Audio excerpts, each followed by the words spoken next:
I met a fascinating couple in court this morning. While divorce rates among military families are actually falling, today's couple, who met when they were both in the service, added a third wheel to their relationship. That friction brought these people into my courtroom. Divorce court is now in session. Good day, ladies and gentlemen. I've been waiting on the two of you for 9 years because I finally get to say Kramer versus Kramer.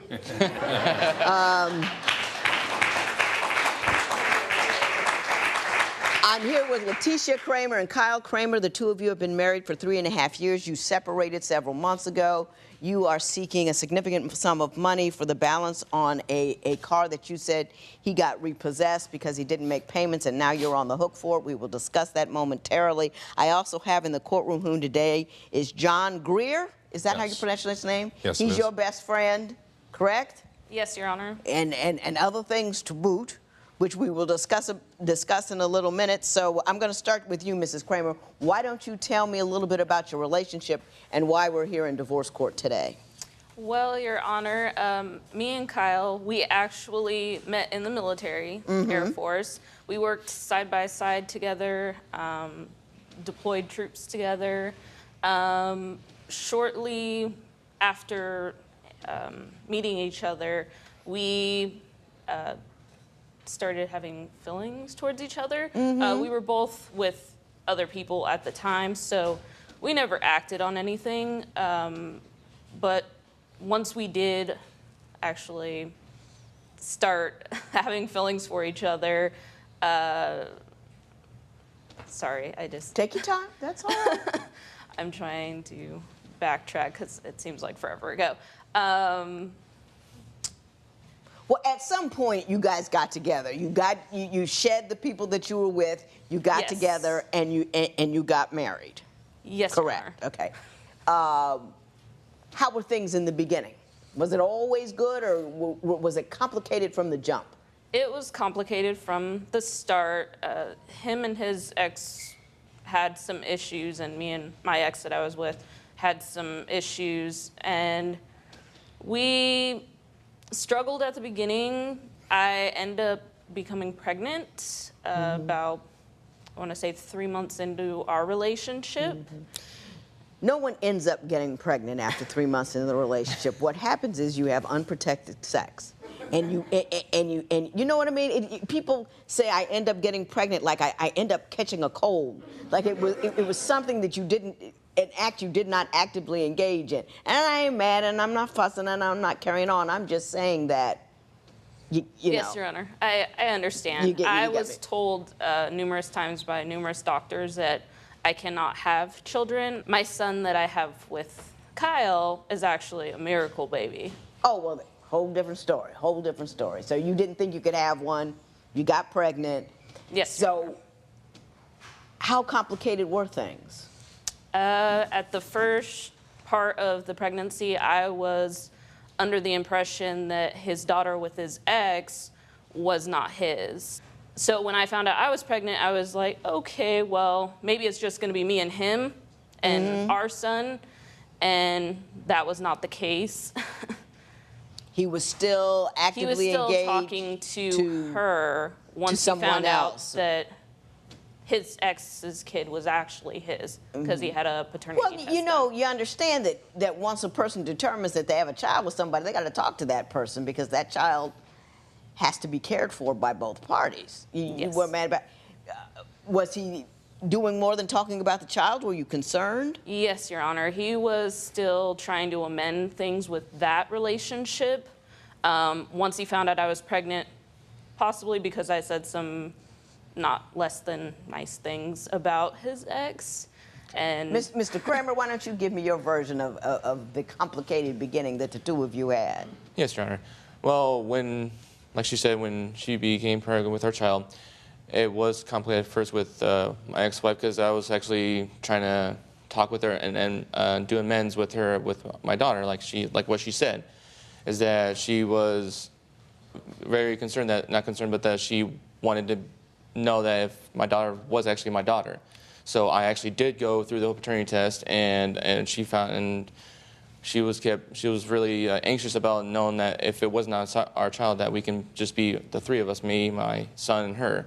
But on the circumstances, it was my daughter, and I did have a paternity test, and things got kind of rough at the end because when she found out, it just felt like it was not going to be just the three of us. It's going to be four of us. Well, Ms. Kramer, it was a complicated start. Once that got resolved, then what happened? Shortly after I became pregnant, my husband, Kyle, he deployed with the military. I wasn't getting any sleep. I had like a couple months where I got a couple hours of sleep every day. And so my friend John decided he was going to come up and visit for a week. And since I had a huge house, You didn't see a problem? no problem to me. Did you let your husband know that you were having a man come to your Yes, house Your and Honor. stay with you? Were you okay with that? Honestly, no. I Did felt uncomfortable because I was like 2,000 miles away, and having someone that I barely don't even know come into her house, which was pretty much our house, Right. to stay. And yeah, I understand. Did you express your discontent? Yes, I did. It felt very uncomfortable to have someone that I know just live and stay at my house and watch my son that I don't even know. You do get that part, right? Yes, I understand. And apparently he was worried with good reason. No? Not really. I mean, he's been my friend for 13 plus years, and if I hadn't done anything with him up to that point, I don't see why he would worry that I would do something then. You know what I'm saying? Oh, let me tell you something about proximity. You in a house, in a domestic situation, somebody the opposite sex, you already like him, you sitting on the couch, watching TV, you pop open a beer, the wrong thing can occur. He's like, oh, it's just flirting. Did you tell her you were flirting? I wasn't flirting. It was the other people that were flirting with me. Did you tell her that? Have you been living together for years but find that splitting up is as complicated as getting a divorce? Call toll-free at 1-877-311-2222 or visit our website at divorcecourt.com. Follow us on Facebook and Instagram at Divorce Court. Mr. Kramer, I understand your concern about that. I would be very uncomfortable in that situation, as would my husband. But I also understand that something happened while you were away at your end of the world. So why don't you tell me what happened while you were deployed? Well, with being deployed, I usually do like 12 hours, 7 days a week, or 6 days a week. And with being in a deployment environment, it sometimes wears on someone. You actually get bored. You actually want to enjoy yourself being there instead of just sitting in one spot for 12 hours a day. We played a gag on a male friend of ours, a male coworker of ours, by just pretty much taping him down to a chair, and then pretty much knocking him over and just taking a picture of it and posting it on our wall just as a gag for Y'all everyone must to have see. really been bored. Yeah, we were. Take the guy to a chair and just watch him squirm. Go ahead. And then I guess a coworker of ours, which was a female, pretty much just stated that that the whole gang couldn't do the same thing to her. So you taped her to a chair. The only thing I was doing was just holding her feet. Nothing. This was in our work environment as well, so it was nothing secret, nothing private or anything like that. And taped her down, and then just pretty much the same thing happened to her as the. But at some point, Mrs. Kramer got the understanding that you had cheated on her while you were deployed. That's untrue. He was telling me a lot of different stories while I was there because he kept switching his story from one thing to the other. He'd be like, no, I held her down the whole time. And then he's like, no, wait, I just taped her down. And then he was getting mad at me for getting mad at him. Now, wait a minute. Hang on. Let me walk down this logic path with you. You got a dude living in your house with you. He stayed with me a week. A week? I don't care. A week, a day, whatever. And you got mad because you saw a videotape of him and his buddies taping some chick to a chair? He didn't just straight up tell me, and he told me that other coworkers that he had while he was out there, he was flirting with, and they were flirting back. And I asked him why he didn't tell anyone. He's like, oh, it's just flirting. Did you tell her you were flirting? I wasn't flirting. It was the other people that were flirting with me. Did you tell her that? No, I didn't. But what she told me before this whole incident happened is that she called me one day over the phone when I was at work, and she stated that she was very upset about something and she wanted to tell me. So I went to a private room, talked to her, and she pretty much told me that she almost had sex with this individual. Is that what happened? That is not what happened. That's what you told Well, me. you though. tell me your version of the event. Did you at any time tell your husband that there was any kind of flirtation or inappropriate action with Mr. Greer? I had talked to him about the whole flirting with the girls while he was deployed, and after all the flirting, I did become a little flirtatious myself with Mr. John. He was really the only person I talked to, so. At some point, you actually slept with him, though, didn't you? Yes. How did you get there? Well, around April of last year, Kyle decided to take it upon himself to start contacting one of my friends, and he met up with her. I don't really know what happened, but he ended up staying the night with her. I don't know exactly what happened. All I know is I looked at his phone because I had some suspicions, and it turns out he was texting her and he had slept with her, and so I was like, well, you know, if you're gonna do that, you're gonna be kicked out because I was the one making the rent. At first, he wouldn't tell me that there was another woman, so that only made me more mad. At that juncture, is that when you decided you would go ahead and have sex with John? If you would like your case to be heard on divorce court, call us toll-free at 1-877-311-2222 or log on to our website at divorcecourt.com. Follow us on Facebook and Instagram at Divorce Court. Mr. Kramer, why don't you tell me your version of that story that your wife just told about you having sex with another woman? Okay. So when I with the whole version of the deployment thing, I actually was sent home early from the deployment because we got into so many arguments. It was unbearable for me to stay there. Who was arguing? Me and her all the time because John was always, he kept coming intermittently like every other week to come visit her, and I felt really uncomfortable about that. That was not every other week. He came up once. Well, No, okay. Whatever. He was uncomfortable with the relationship you had with that guy, and that is understandable. You got to get Right. next to that. That's understandable. So you came home early from deployment. I came home and I had a suspicion, like what she said, what she told me. So I went through her social media and I found actual sexual conversations and videos that they're video chatting through their social media. So I was like, this happened like for almost good 2 months. She says that you had an inappropriate relationship with a woman first. Are you saying she did it first? I felt like at first, yes, it did.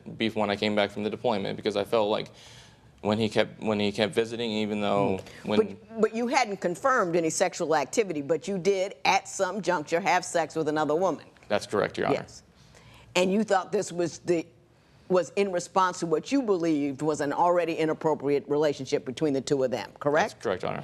Did you tell your wife about it, or did she find out about it? She found out. Okay. What happened when you found out? I was pretty angry. Sure. I was, at that point, trying to make amends with him before I found out about... The other woman. Yes. And at first, he wouldn't tell me that there was another woman, so that only made me more mad. And so after that, I told him I didn't really want to be with him anymore, and I was talking about divorce, and he went off the deep end. What do you mean he went off the deep end? Tell me what he did. Well, he tried to take our son and go into a different room, tried to take off with him. My sister didn't let him, but he did bust down a door, and he put a hole in the wall. Did you really? Yes, ma'am. She's upset with you because you had sex with another woman and you're going to break down the door in the presence of the baby. Yes. At that juncture, is that when you decided you would go ahead and have sex with John? After I moved Kyle out and actually moved to a different location entirely, me and John actually got a lease together at a place different, and that's when me and him actually started. John, come on up. Have you always liked her? Yes, I have. Was her need for you an opportunity to pursue that which you were unable to get previously? At that time, yes. Did you see that, Mrs. Gray? You knew he liked you, right? Yes, Your Honor. Are you still together? No. Mano a mano, you owe this man an apology. I would say that. You don't have to give it to him. I can't make you do it. This is not moral court. But I'm just saying, you know, you don't hawk. Don't do it here. Do it somewhere else. Okay. But you don't hawk somebody else's woman like that. That's just cold-hearted and wrong. Guy's off serving his country, and you trying to take his lady. Ooh. In divorce court, couples tell me everything about their relationships. Want to share your experience? Join the conversation on our Twitter page at Divorce Court. On Facebook, check out other fans and their intimate issues. You know everybody has something to say about love. What's on your mind? Tell me about the car. You say you want $8,566.03 for Mr. Kramer because he allowed a car to get repossessed. You were on the note, and now you're currently obligated on that note. Is that accurate? Yes, Your Honor. Tell me how the car got repossessed. Well, Your Honor, when I had him move out, he took his car and he went to the other woman's house and decided it was a brilliant idea to stop making the payments on the car, stop making the payments on the insurance for the car, and the registration was coming due. So I was like, okay, if you're not going to make the payments and you're not going to pay the insurance, then I might as well just take the car because he's depreciating the value just having it, driving around. Plus, it's illegal, and I don't want that on my insurance. And then the car is in your name alone, or was it in both of your names? It was in both of our names. Okay. I was the main signer, and he was a co-signer because his credit's not all that. Gotcha. And when she actually got the car, I was actually deployed at the time when she actually got the car too. When she bought the car? Yes. She was deployed. But when you left, you took the car. Correct. And you stopped making payments on the car. I was trying to arrange payments with them, with the company, but I guess before even that happened, the car was gone. How much remaining on the note? Do you have paperwork on that? I do not have the paperwork on it. I've moved since then, so they sent all the paperwork to the old address. But he's been in contact. Do you deny that $8,566.03 are currently owed on the car? No, I don't deny it. It's true. Do you believe that she ought to pay it? No, I actually been in contact with the company about them, and I've been actually have arrangements of slowly paying that down for him. Here's the thing. If he is in the process of taking care of that, if I award you this money, then he's got to pay twice. And I can't have him in a position of paying twice. Do you believe that he's actually in the position of working this thing out? I'm not 100% sure because he's gone back on his word a few times about paying things back. So. Well, he's a co-signer on the car, so as a function thereof, he's both joint and severally liable. So if he is joint and severally liable, they can pursue him just as well as they can pursue you. At some juncture, if in fact they do pursue you in addition to him, and once that proceeding occurs, you do have an action against him. But at this point in time, I cannot do that. And I will say this to the two of you.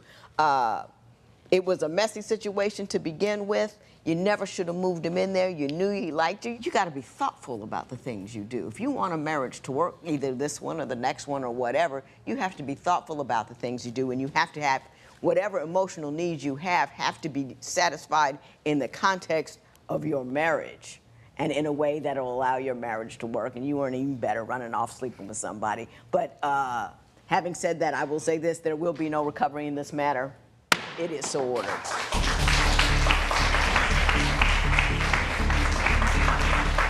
Ladies and gentlemen, we human beings are fallible and often very weak. That means you can't put yourself in a position to do the wrong thing. Don't invite trouble. Run from where it lives.